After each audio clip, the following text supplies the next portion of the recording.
Good morning, Lagos. Thank you very much indeed for staying tuned here on Smooth 98.1. It's a rainy morning here in Lagos, particularly on the island. I hope it's a bit dry where you are and you're keeping warm. I'm Ayo Mairo Ese. And I'm Valentine Ohu. Good morning. And joining us for freshly pressed 981, where we analyze news stories, we have Adenike Oyetunde. Good morning, Adenike. Good morning, you both, and good morning, Lagos. And good morning to the guys in studio. Adenike is Adenike Oyetunde on Twitter. We also have Wade. Good morning, Wade. Good morning, Ayo. Good morning, Valentine. Good morning, Adenike. Good morning, Lagos. Ugo is definitely not doing it. Yeah, all right. So Wade is at Wink Nigeria on Twitter, and we have Ugo Dre. Hi, everybody. Adenike, well done.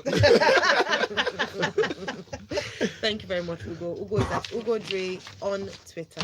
All right, if you'd like to join the conversation this morning, we have a variety of ways you can get involved. On Twitter, we're at Smooth981FM. The hashtag is freshly pressed 981. Streaming live on YouTube. You use the link smooth981.fm.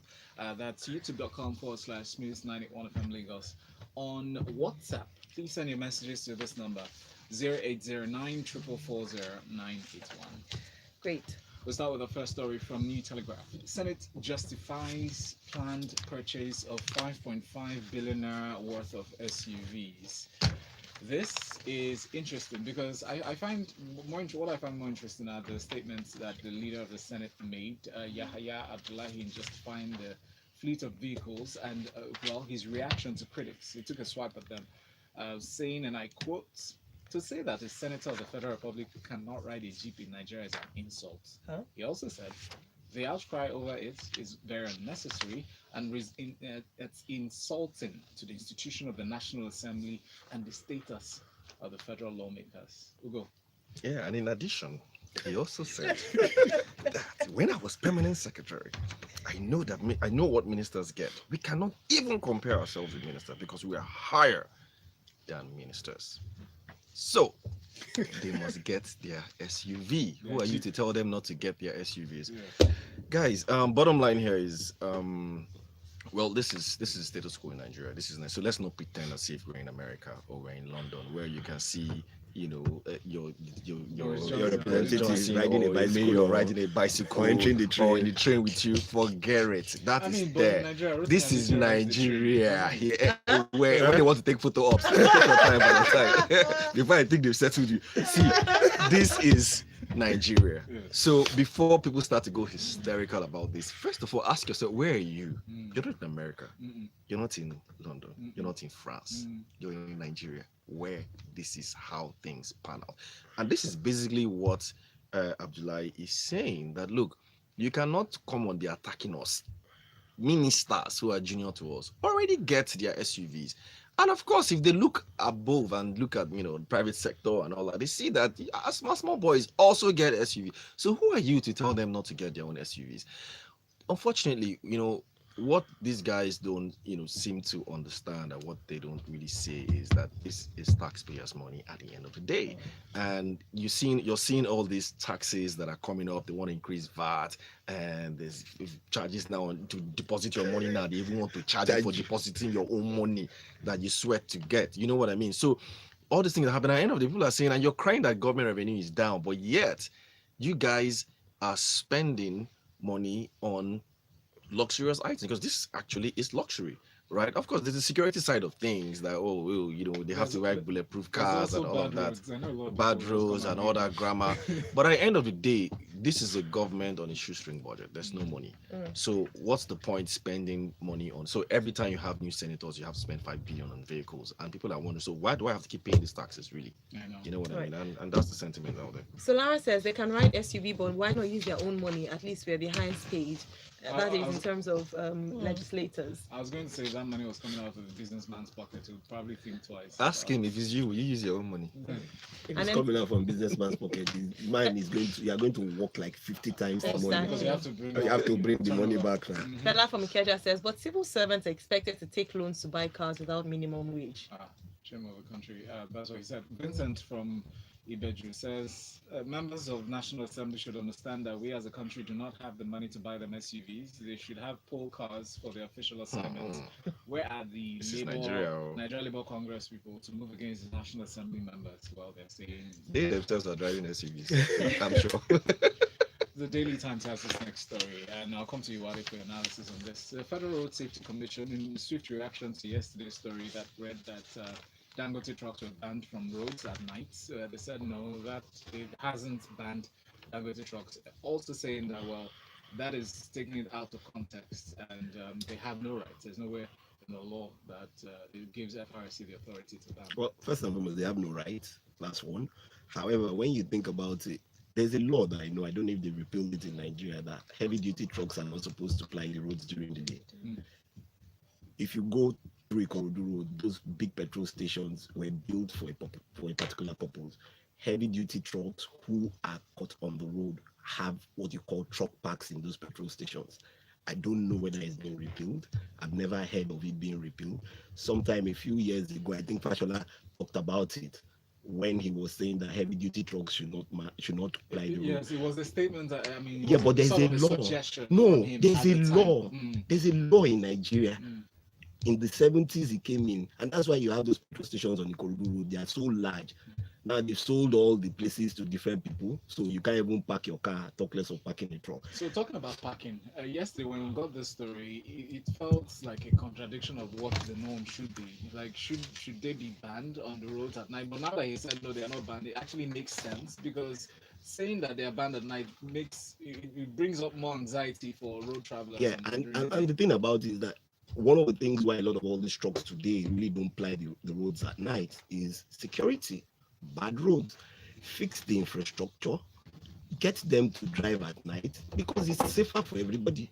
Safer for the road users, it's safer for the people in the town, and just put them into the light. So for me, it's hard, you're a businessman, so you get trucks, you cannot drive your truck. Okay, give me real, you will not give me real. Truly, since you said they didn't say that, well, I guess they should just make sure that they drive at night and let people be safe. But also touch on the other parts of the story, because essentially he was saying that what they really talked on or spoke on was an agreement that they're trying to reach with Dangote. They gave them until December 31st to install speed limiting devices, and also share information about their drivers whenever one is caught, violating traffic rules.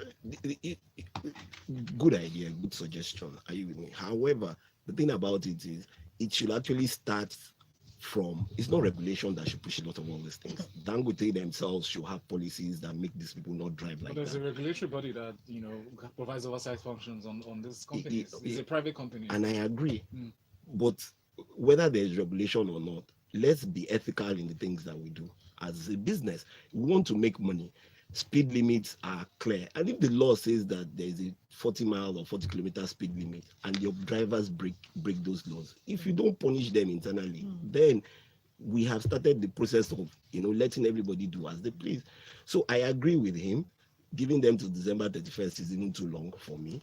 They should have done this a long time ago, because some of these trucks are reckless. There's a process, though. Yeah.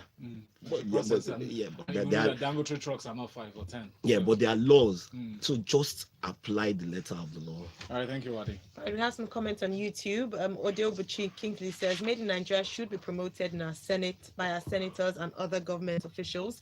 And we also have from Twitter as well, Adeyemi Oluwatayo Paul says, the justification of Senate to buy that fleet of vehicles by Yahaya is callous. It is high time you start holding the senator accountable. They're no send also. All of them are political jobbers. Politics should be a source of creating wealth for political jobs. Shouldn't be a source of creating wealth for political jobbers. Our president is in news. Adenike for the next story. This time around from Thisday newspaper. Buhari sends Oyo-Ita on indefinite leave. Appoints Yemi-Esan. We know Yemi-Esan is the permanent secretary, Ministry of Petroleum Resources. She's been asked to take over Oyo-Ita's role in the interim while the Economic and Financial Crimes Commission is conducting the investigation on her. Your thoughts on this, please? Okay, so according to Thisday, the story starts off with all that you have said, but interestingly to me is the statement and the title of the statement. It is called Stabilization of the Federal Civil Service. And in part of that statement that says Dr. Mrs. Yemi-Esan, who is the permanent secretary, Ministry of Petroleum Resources, takes over from Mrs. Winifred Ekanem Oyo-Ita, who has been directed to proceed with an indefinite leave to allow conclusion of the investigation being carried out by the EFCC. The president also did approve the extension of the tenure of 7 retiring permanent secretaries for a period of a calendar year, 1 year with effect from October 1st, 2019, to ensure stability in the civil service and effective delivery of the 9 priority areas of the administration. And why I talked about this is because we know that if for people who understand how it works, the permanent secretaries are literally the engine rooms of the ministries. Yes. And even for any, that head of government and head of, what's that thing, head of states. Yeah, that difference, the disparity that exists, that's exactly what happens with the permanent secretaries and the ministers. Oyo-Ita was in the news, the allegation of fraud, EFCC and all of that, and especially following the supposed attempt to quietly resign and the president saying, no, that's not going to happen. And all of that has come to bear. Now, it's also important that the president directed the Office of the Head of Civil Service to commence the process of the selection for the new permanent secretaries to replace the retiring ones. So in addition to the extension for 1 calendar year, so that it also helps to ease the smooth transiting with the new ministers. And more particularly, since they claim that they want to return back to the regular calendar year for the budget, which is January to December. They're also saying that, let people be appointed or let people be in the pipeline to take over from the permanent secretaries. Well, I feel like it's not a bad thing. It just feels like succession planning. And also very, it's not quite encouraging because a lot of people express pessimism regarding how the government treats people who are under investigation, under scrutiny.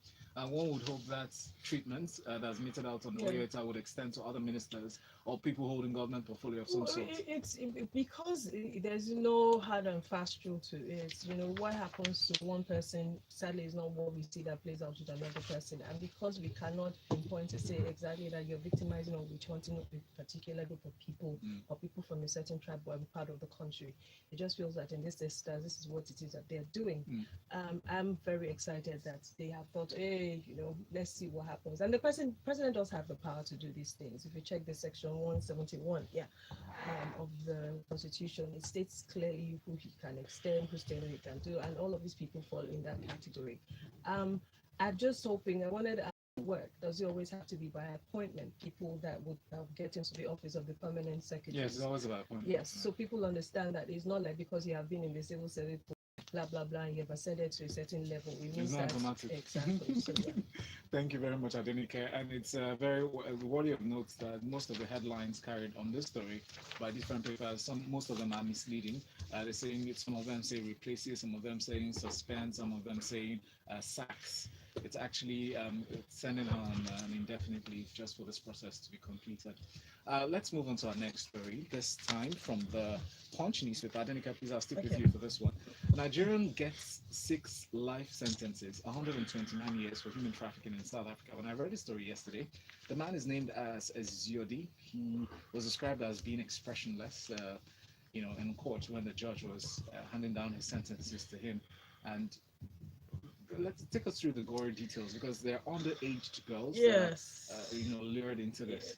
Reading it just reminded me of Joy. If you haven't seen Joy on Netflix, and I know that depiction is just a mild depiction, a reality of what people go through. I haven't directly spoken with people who have been trafficked, but I've read accounts of people, and I've also heard secondhand stories of them, stories that have been passed out. This particular Nigerian received a 3 life sentence on 3 charges of human trafficking and 3 more life sentences for each charge of rape. When you read the story, you realize that none of these things happen in isolation. He was working with locals and they were also working with authorities because the story is that they had paid police officers to turn a blind eye to what was happening. And in his place, girls would learn from the streets, communities, and they'll be told, okay, just come. And then he will house them in his place, and then he introduced them to a drug that he himself had been mixing and I'm sure circulating through even the locals, because these locals were also co-accused persons and they also did get some punishment meted out to them. Of particular interest to me in this particular story is the fact that 3 young victims around the ages of 13 and 14 were lured by this guy, and they were put in his house and they were exposed to the drugs, and he actually did rape these girls to teach them the tools of the trade, and that's the wording that was used. They were locked for as long as they were in his house for, and only until one of them, the 14-year-old, was rescued about a year ago. And A year after. a year after, I beg your pardon, and they were actually not even paid. They were not paid. In Joy, for instance, they were paid however little the money was from what the client had played, whatever it is they call them. The girls were paid for their prostitution with drugs, and they were hardly given food to eat. The court also heard evidence that police officers were also part of it. And the judge said something. He said, "You were the kingpin." And I don't think that is wrong. So it's to read that pictures were actually used in court to show, as the description is, a dungeon where he placed these girls. Yeah. It's just Like inhumane. under the building Yeah. that he used as a brothel. Exactly. Inhumane, filthy, unhygienic. It was just animalistic. And I feel like until stories like this continue to circulate, a lot of people will not understand. But on the flip side, we need to understand that so many people do not have options. A lot of people who find themselves here are here because their family members are even the ones that spur them on.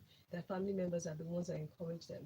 Gone are the days where we would think, oh, you don't know what's happening. A lot of people girls hear these stories, and because they would rather just go to a place where they're being paid to send, for the ones that have the liberty to even send things back home.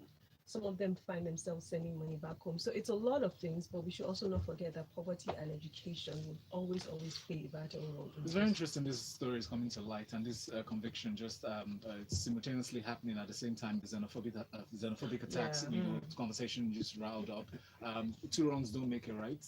We can't justify one for the other. But what is bad, and simple. Pretty much. All right, let's take some comments. We have a comment here from JP who says, "Sadly, law enforcement is a joke here. That's BRF enforced this in Lagos with regards to the traffic laws. Why is it so hard for the state and FRSC to implement? Nothing works." And then Lagos State traffic law states that only fuel trucks can drive at night, but the FRSC has spoken about the speed limiters long ago, and it should be a general law and not just for Dangote. We also have that Tony. Tony says, "Good morning, everyone. Please be informed that the main reason we have high prevalence of Dangote trucks accidents is 95% because those drivers are incompetent, meaning they're all motorboys, and a lot of them are almost underaged, and that shouldn't even be allowed. They shouldn't be allowed to touch the steering wheels." All right, thank you for your comments, Wade. Let me come to you for this one. Communities demand 10 billion naira compensation on second Niger Bridge. So when asked with regards to obstacles to execution of road projects and also spate of abandoned road projects in Nigeria, the Minister of Works and Housing, Babatunde Fashola, gave a few reasons for this, one of which is compensation demanded by locals in the communities where they go to work. Please take us through this story. Okay. The story says for the second Niger Bridge, the communities around there are demanding as much as 10 billion. He also spoke about reasons why some of the projects were not completed because of shortfall of sending out the monies or getting the monies allocated for them. But sometimes I can't blame some of these communities when you find out that a lot of government projects that are started, they kick them out of their places. There's no compensation. People roam the streets. But however, if you need to get things done, people must sacrifice. But it's difficult today. Why? There's so much poverty in the land. Yeah. And when you've finished the sacrifice, what benefits come to you from an economic perspective, from even a social perspective? So you build these bridges and all, and at the end of the day, you are relocated. You don't even get your compensation. You don't even get enough land to do the things that you need to do. And we are going to continue like this. And you find out that there are a lot of abandoned government projects. Why? Yes. Because states are doing projects that are in one direction, and they all want the federal government to do another project in another direction. I think a lot of all these things should start coming together by having proper project plans, projects that you want to put together, partnership between states and federal government, because like we continue to say, the country is broke. Yes. And when you're broke, then you have to look for other ways to do things and prioritize projects. Yeah. But it's so difficult. Why? Because we're so polarized from the fact that every state wants the federal government to put money into its state. Yes. But Now, we can do let's quite look a at number of things. community approach to doing projects? You mentioned that some of them are not well compensated or they're abandoned. How about education with regards to going into the communities or working with community leaders to ensure that they're able to manage the locals, as it were? Well, it's a fantastic idea, and there's nowhere there's in business there's what you call a social license to operate, meaning that the community has to agree with you, and that's how you create jobs within the community. A lot of all these things should create jobs within those communities, whether it's off the track people selling food and things like that. But at the end of the day, how does government many a times take over these places? They just come in one day and tell you, okay, government owns the land, we'll pay you compensation, we'll move you away. You're not even given anywhere to go. So we have to do better. You have to do that. Thank you very much. Ugo, let me come to you for the next one. Central Bank of Nigeria grants approval to 3 payment service banks. New Telegraph has this story. So in principle, they've granted approval to 3 banks, namely Hope PSB, Money Master PSB, and 9 PSB. Yeah. So before anybody starts thinking that we're having new commercial banks, this is just banks that cannot, give out credit, right? Okay. So one of the most important qualities of a bank is being able to accept deposit and then give out credit. So these guys can't give out credit. So anytime you're looking at me, you want to go and borrow money from them. Why they don't give out loans though. Yeah, give out loans. Yeah, that's what I mean. So they can't give out credit loans or whatever. So they can give out debit cards, they can have the ATM as well. And this is all part of CBN's financial inclusion policy. Okay. And then they also, to actually be, a PSB, you need to have 5 billion, maybe small money. The account somewhere you have 5 billion. And then interestingly, they are also supposed to operate in rural areas and, basically trying to get the financially unbanked into the system. But the bigger play here is mobile operators, right? So the likes of the yellow ones, the red ones, and the green ones. So and the fear is that these guys, because of their reach across Nigeria, I mean, if they get into this space, and 5 billion is more money for these people. So if they get into this space, they can basically outmuscle the bigger commercial banks and even microfinance banks, and that's really where this gets a lot more interesting. But remember, their own focus is just on rural areas. So, but then if imagine integrating your mobile phone and payment and then ATM machine into one. So a regular Okada driver somewhere, in Kano or in Enugu or whatever can basically just start to transfer money, to each other without having to operate a bank account, quote, and which some people still have a bit of stigma to. Besides, wouldn't that be an easier way to do financial inclusion, or rather the cashless society, to promote that instead of inflicting a lot of charges on transfers or deposits?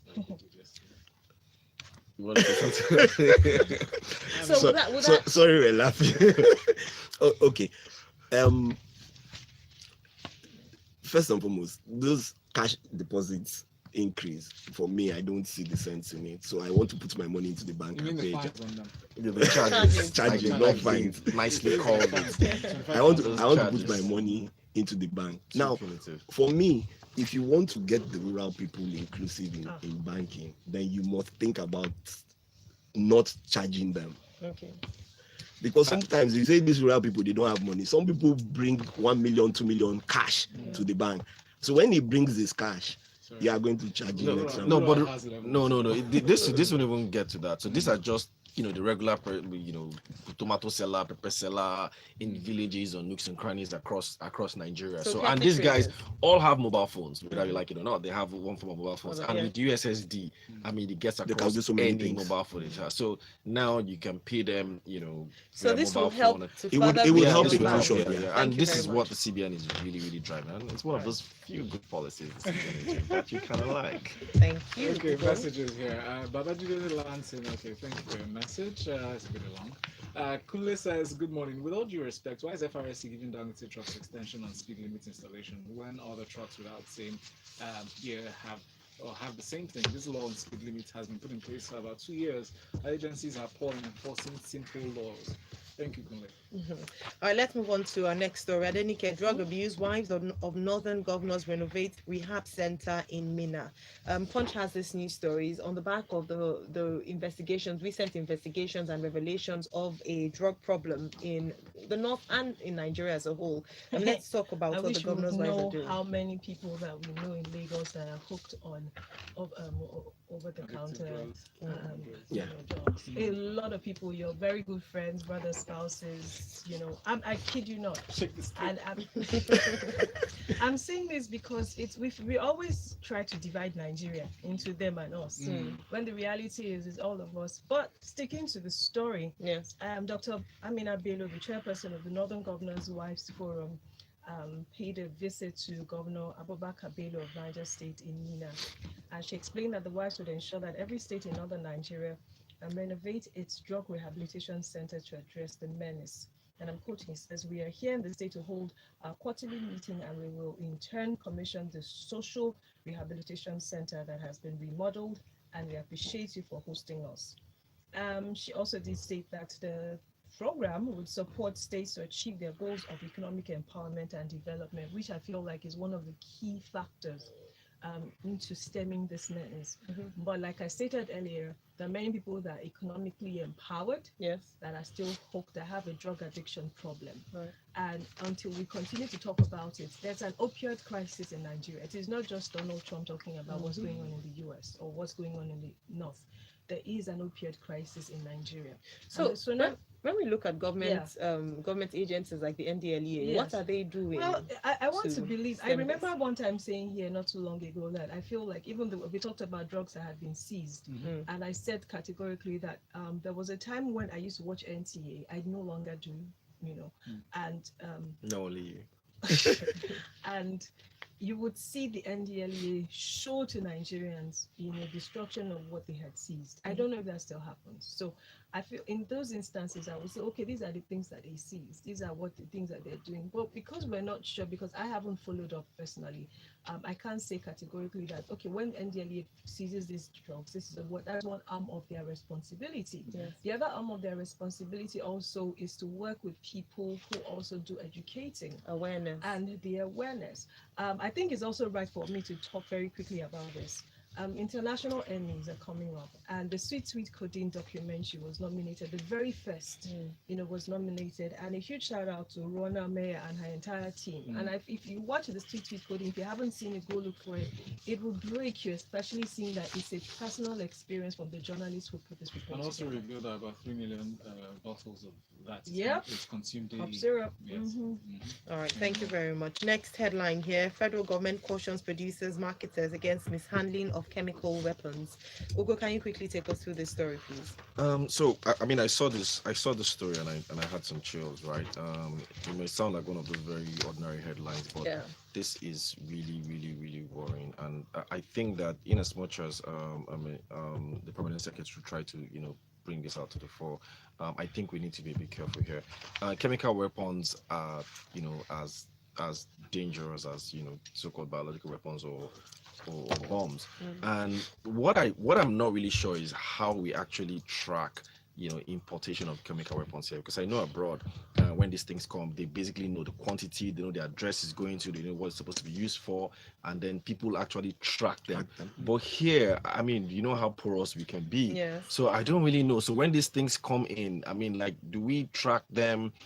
Because if it falls into the hands of the wrong people, all it takes is just to come to one shopping mall and just drop some dust somewhere, and it's actually dangerous. And I think it's something that maybe we should start to look at. I'm really glad you mentioned that. This is a sensitization workshop in Kano State, and they said they've done some in other parts of Nigeria. I know some people might even be surprised to hear that some people are importing and distributing chemical weapons. And like you mentioned, there's no clearly stated process or procedure as to manage this process. Perhaps you'll be one to look out for what to see how they manage this process. And is also instructed to know that Nigeria signed the Chemical Weapons Convention on the 13th of January 1993, ratified it on the 1st of March 1999, just to support efforts to achieve fundamental objectives of this. Yeah, so I mean, credit the government, but I think a lot more awareness should be done. And information as well. Yeah. Thank you very much. Final headline here: important evacuation. Reps ask Buhari to honor Air Peace boss with a national award. Wade, very quickly, please tell us what's Deserving or not? yes. Deserving. But one last thing I'd like to say is, it just goes to show you what corporate responsibility can do for you and how it can create value. That's it. Thank you very much. Because we were talking the other day Something about how said. this possibly boosts business for them. Yes. I mean, They've just said some showing the human of side. the members of the House of Representatives. Yeah, have said that it's just they're going about to be corporate flying. responsibility. So when people Well, talk everybody about always corporate flies there responsibility, anyway. about spending money, this is just it. This man is going to clean out very soon. Very soon. All right. Thank you so much, Wade. Thank you, Adenike. Thank you, Ugo. Thank Adenike is Adenike Oyetunde on Twitter. Wade is at Ring Nigeria, and Ugo is at Ugo Dre. Thank you very much for your comments. Unfortunately, we couldn't go through all of them, but stay tuned till 9 o'clock when we have Lagos Talks 981, and we will read some of your comments and also share more detail on the story of the hour. Right now, we're going to break. When we come back at 8:15, it'll be time for the Grapevine 981. Somebody wrote I didn't even read this paracetamol story. and ampiclox capsules. Yeah. You only abuse paracetamol. I'm going to say My that. father, my father is Yeah, but number one at you. That's why I My didn't dad say used it. to have My that. Okay, we father- just taking a lot or what? My No, father no, has any a small meal. thing. Default. It's by I have default. some It friends who has a take the milk. paracetamol And I in take advance Yes, of it's the become part and No. parcel of him. So I why kid though? What's you. the point? Yeah. No, Paracetamol with every this, meal. so I just I feel something If- small and if then you know I how hard hate drugs. have I can't This stand that thing. well man spoils in my house all the time. My wife doesn't buy well man. I don't take this thing. No, you need to take it. I said I There don't was a time take. my dad OD'd on paracetamol. Imagine I that. had to go crack Painkillers. What? I'm not messing. Are we off air? Give him the water to drink. Oh. Are we off air? Are we off air? Let's go off air. She likes Thanks drinks. for watching, guys. No, it's not. Thank you for watching. No, it's not this. It's And not when I this. saw the epic Addiction story, to drug the